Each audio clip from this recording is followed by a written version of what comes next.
Hari masih pagi, namun Raja Harun al-Rashid sudah berkeluh kesah.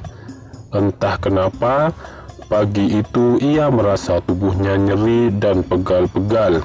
Rasa nyeri di sekujur tubuhnya itu benar-benar membuatnya tidak nyaman. Karena itulah, ia hanya berbaring di tempat tidur. Ia pun segera memanggil tabib kerajaan kepercayaannya. "Adakah yang bisa saya bantu, Raja?" tanya tabib kerajaan ketika menghadap Raja Harun. Raja menjelaskan masalahnya dengan panjang lebar, sementara tabib kerajaan menyimaknya dengan penuh perhatian. Sesekali ia menggerutkan kening tanpa berpikir keras. "Begitulah masalahku. Apakah kau tahu penyakit apa yang aku derita?" tanya Raja kepada tabib kerajaan. "Saya belum bisa menduganya dengan pasti, Baginda. Saya harus memeriksa Baginda terlebih dahulu," ujar tabib kerajaan. Ia pun langsung memeriksa tubuh Raja dengan peralatan yang sebelumnya sudah ia bawa. Dalam hati, Raja Harun khawatir bahawa ia menyimpan penyakit parah yang bisa kambuh sewaktu-waktu. "Bagaimana hasilnya, tabib? Obat apa yang bisa kau berikan untukku?" tanya Raja penasaran. Bagaimanapun, ia ingin segera sembuh supaya bisa segera mengurusi masalah-masalah yang melanda pemerintahannya. "Mohon maaf, Baginda. Saya tidak tahu penyakit apa yang Baginda derita. Hasil pemeriksaan saya justru menunjukkan bahawa Baginda baik-baik saja," jawab tabib kerajaan pelan. "Apa? Kamu ini bagaimana? Jelas-jelas sekujur tubuhku terasa nyeri dan pegal. Masa kau bilang aku baik-baik saja? Jadi kau benar-benar tidak tahu obat yang bisa menyembuhkanku?" Baginda kembali bertanya, mencoba meyakinkan. "Ampun beribu ampun, Baginda. Karena keterbatasan kemampuan, saya tidak bisa mengobati penyakit yang Baginda derita," ujar tabib kerajaan pasrah. Ia meninggalkan ruangan setelah Raja Harun mempersilahkannya pergi. "Aduh, kalau begini apa yang harus aku lakukan? Tabib kerajaan yang pandai dalam ilmu pengobatan pun tidak bisa menyembuhkanku. Aku tidak yakin tabib lainnya di negeri ini mampu mengatasi masalahku," desah Raja Harun al-Rashid bingung. Di tengah kegelisahannya, terpikir olehnya untuk meminta bantuan Abu Nawas. Selama ini Abu Nawas dikenal cerdik dan mampu mengatasi masalah apapun. Segera saja Raja Harun mengutus seorang prajurit untuk menjemput Abu Nawas. "Selamat siang, Baginda. Ada apakah gerangan memanggil saya ke sini? Mungkin ada yang bisa saya bantu," ujar Abu Nawas sopan.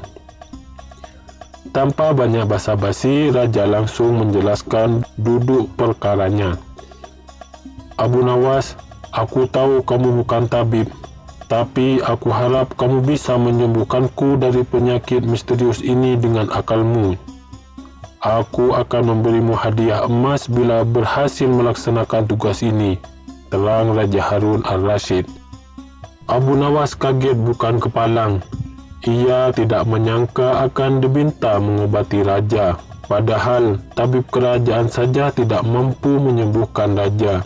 Apabila dia yang tidak memiliki pengetahuan di bidang obat-obatan. Namun Abu Nawas tidak menyerah. Ia minta diberi waktu 1 hari untuk menemukan caranya. Di tengah jalan dalam perjalanan pulang, Abu Nawas melihat seorang kakek-kakek yang sedang mendorong gerobak berisi kurma. Karena itu tampak masih kuat dan segar bugar. Padahal sepertinya usianya sudah sangat tua. Iseng-iseng Abu Nawas menghampirinya. "Halo kek, kenapa menorong gerobak itu sendiri? Di mana anak-anak kakek?" Tanya Abu Nawas ramah. Oh, anak-anakku sedang berjualan di pasar. Aku hendak membawa kurma ini ke sana, jawab kakek. Kenapa tidak mereka saja yang membawa kurma ini?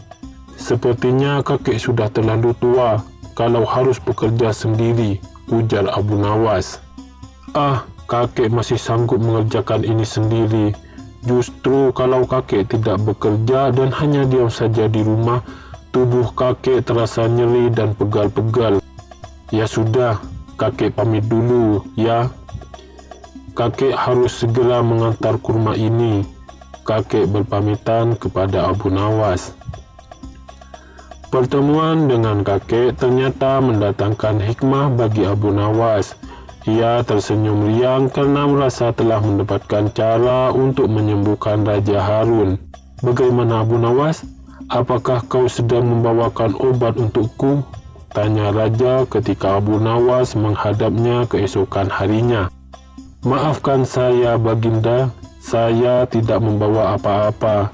Tapi saya sudah tahu obat yang bisa menyembuhkan Baginda, yakni telur unta, ujar Abu Nawas mantap. Wah, baiklah, aku akan menyuruh para pengawalku untuk mencarinya, seru Raja penuh semangat.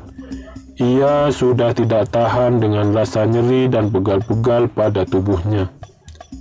Maaf Baginda, telur itu tidak boleh dicarikan orang lain, sebab khasiatnya bisa hilang.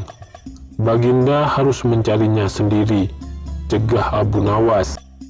Oh, kalau memang harus seperti itu, aku akan segera mencarinya, kata Raja. Tanpa berpikir panjang lagi, dengan sekuat tenaga, ia bangkit dari tempat tidurnya, lalu berangkat ke pasar untuk membeli telur unta. Hah? Mana ada telur unta? Bukankah unta itu tidak bertelur melainkan beranak? Batin seorang pedagang ketika didatangi oleh Raja. Namun, karena yang mencari telur unta adalah seorang raja, pedagang itu tidak berani mengatakan isi hatinya. Ia hanya menyampaikan bahwa ia tidak memiliki telur unta. Raja Harun melanjutkan pencariannya. Berbagai tempat ia datangi, tapi orang-orang yang ia tanyai hanya terbengong-bengong dan mengatakan bahwa mereka tidak memiliki telur unta.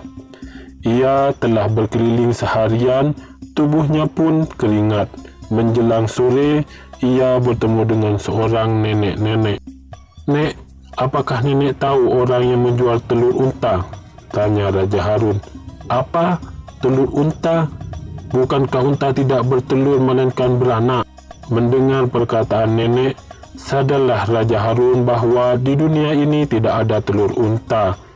Setelah berterima kasih kepada nenek, ia pulang ke istana dengan langkah gontai, merasa tidak mendapatkan apa-apa. Setelah mandi dan membersihkan diri, ia langsung tidur pulas sekali. Keesokan harinya, Abu Nawas datang menghadap Raja. Bagaimana Raja? Apakah Baginda berhasil menemukan telur unta? Tanya Abu Nawas. Kamu ternyata telah mempermainkanku ya. Bukankah unta tidak bertelur? Jadi mana ada telur unta di dunia ini?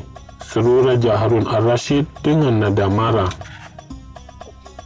Mendengar itu, Abu Nawas segera menceritakan pengalamannya saat bertemu dengan kakek pendorong gerobak. Ia menjelaskan bahwa tubuh yang jarang bergerak dan berkeringat sangat rentan sakit, khususnya nyeri dan pegal-pegal. Karena itulah ia meminta Baginda Raja mencari telur unta sendiri ke berbagai tempat agar bisa bergerak dan berkeringat. Tentu saja Baginda tidak akan menemukan telur unta. Tapi, bukankah sekarang tubuh Baginda terasa segar dan bugar? Terang Abu Nawas.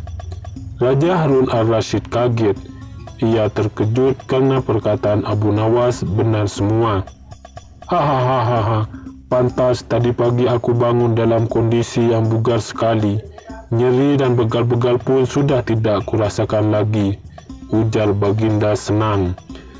Sesuai janjinya, ia memberikan hadiah emas kepada Abu Nawas. Raja Harun al-Rasyid semakin kagum akan kecerdikan Abu Nawas.